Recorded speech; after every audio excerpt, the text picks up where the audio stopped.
के सबको नमस्कार करता हूं, अभिनंदन भी करता हूं, स्वागत भी करता हूं। शायद इंदौर के हमारे प्रेस के साथियों से पहली बार ही मिल रहा हूं मैं। चलिए शुरू करें। पहले तो आप ही बता दें क्या विषय है। आज मध्य प्रदेश के शहडोल में आदरणीय राहुल गांधी आए। आदिवासी, वनवासी और जनजाति शब्द पर वो ज्ञान देने आए। मैं उनसे कहना चाहता हूं कि आदिवासी, वनवासी और जनजाति शब्दों में विभेद करके मध्य प्रदेश की धरती पर रहने वाले भाइयों और बहनों को गुमराह करने का काम राहुल जी कर रहे हैं। शब्दों के जाल से भ्रमित करने का काम वो कर रहे हैं। जो आदिकाल से इस धरती पर मूल रूप से रहता है वो आदिवासी, हम सब लोग रहते आए हैं। जो जंगलों में रहते हैं उनको वनवासी शब्द का इस्तेमाल किया गया। वो थोड़ा सा संवैधानिक परिभाषा को पढ़ लेते हैं। जनजाति शब्द को संविधान के अंदर स्थान मिला है। ये सभी हमारे आदिवासी भाइयों के लिए इस्तेमाल किया गया है। वो बार बार इस बात को कहते रहे हैं। मैं उनको कहना चाहता हूँ कि आदरणीय राहुल जी, कम से कम आप एक बार इस आदिवासी समुदाय के बीच में जाकर जरूर देख लेते, उनकी संस्कृति को समझ लेते, उनके रहन सहन खान पान को देख लेते, उनकी परंपरा और रीति रिवाज को देख लेते, तो कम से कम आपको ये समझ में आ जाता कि आदिवासी, वनवासी और जनजाति ये सब एक ही बात है।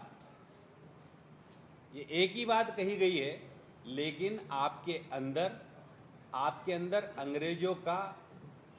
अंग्रेजों की विचारधारा, आपकी मानसिकता में फूट डालो और शासन करो की नीति है। आपके संस्कार में, आपके चरित्र में, कांग्रेस के चरित्र में आदिवासी भाइयों और बहनों को भ्रमित करना, उनके बीच में फूट डालना और फूट डाल के शासन करने की नीति आपने और आपकी सरकारों ने इस देश के अंदर पिछले 60 सालों तक की है।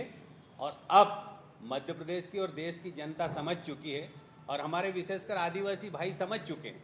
मैं खुद आदिवासी समाज से आता हूँ। मैं राहुल जी से ये कहना चाहता हूँ कि आप शब्दों के भ्रम फैलाकर मध्य प्रदेश के हमारे भाइयों और बहनों को भ्रमित करने का काम कर रहे हैं। आप अगर इसकी जगह पर उसी शहडोल की धरती पर हमारी आदिवासी बहन, इस देश की माननीय राष्ट्रपति द्रौपदी मुर्मू जी ने पैसा कानून शहडोल की धरती से लागू किया था और उस दिन मध्य प्रदेश के लोकप्रिय मुख्यमंत्री माननीय शिवराज सिंह चौहान जी, हमारे प्रदेश अध्यक्ष माननीय वी.डी. शर्मा जी, मध्य प्रदेश के माननीय राज्यपाल जी भी उपस्थित थे।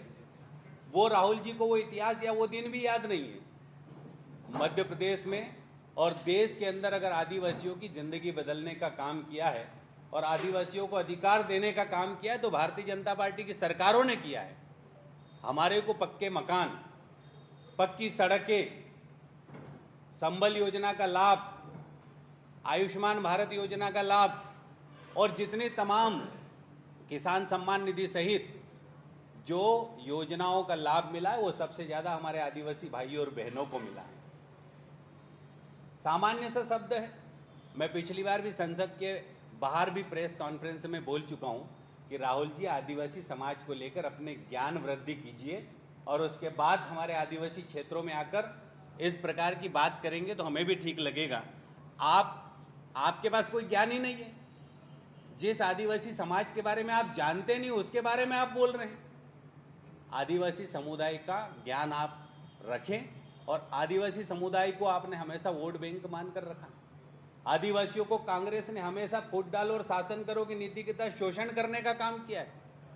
आदिवासी भाइयों और बहनों को वोट बैंक मानकर आपने 60 सालों तक इनका दुरुपयोग किया है। पहली बार देश के प्रधानमंत्री माननीय नरेंद्र मोदी जी के नेतृत्व में आदिवासी समाज का कल्याण हो रहा है। आदिवासी समाज को आर्थिक रूप से समृद्ध बनाकर उनके साथ सामाजिक न्याय करने का काम किया है।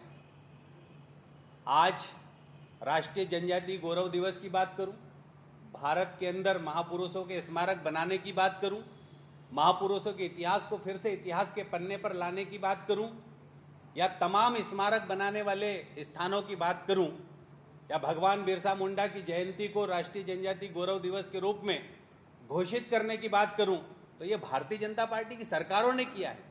राहुल जी से मैं पूछना चाहता हूं, पूरा देश का आदिवासी समाज के 12 करोड़ भाई और बहन पूछना चाहते हैं कि आपकी सरकार ने इस देश के अंदर 60 साल तक राज किया, तब आपने आदिवासी समाज की कभी फिक्र नहीं करी? क्यों नहीं करी फिक्र आपने? आज शहडोल की धरती पर आकर हमारे आदिवासी भाइयों और बहनों को भ्रमित करने का काम कर रहे हैं। आपको इतना भी नहीं समझ है कि आदिवासी, वनवासी और जनजाति शब्दों में क्या अंतर है? थोड़ा सा आप इसको जरूर पढ़ें। और साथ में यह भी कहना चाहता हूं कि आपकी सरकारों ने पैसा कानून कभी लागू नहीं किया। मध्य प्रदेश की धरती पर पैसा कानून लागू किया है तो मध्य प्रदेश की सरकार, भारतीय जनता पार्टी की सरकार ने लागू किया है और हमारे आदिवासी भाइयों को जल, जंगल और जमीन का अधिकार देने का काम किया है। बार बार इस विषय को लेकर, आदिवासी समुदाय को लेकर कांग्रेस के दूसरे बड़े नेता भी भ्रमित करते रहे हैं और आज तो राहुल गांधी ने ही भ्रमित करने का काम किया है। इनके खून में, इनके विचारों में, इनकी संस्कृति में समाज के अंदर फूट डालो, आदिवासियों के अंदर फूट डालो, इनको भ्रमित करो, इनको भटकाव की ओर ले जाओ और इनसे वोट बटोरो और जैसे तैसे सत्ता हासिल करो। इस प्रकार के प्रयास अब मध्य प्रदेश और देश में नहीं चलेंगे। राहुल जी, आपको जनता 2023 के चुनाव में और 2024 के चुनाव में जवाब देगी कि आप कांग्रेस का फूट डालो और शासन करो का नारा बिल्कुल नहीं चलेगा और भ्रमित करके वोट प्राप्त करने की कोशिश भी करेंगे तो जनता जवाब देगी मध्य प्रदेश की और देश की।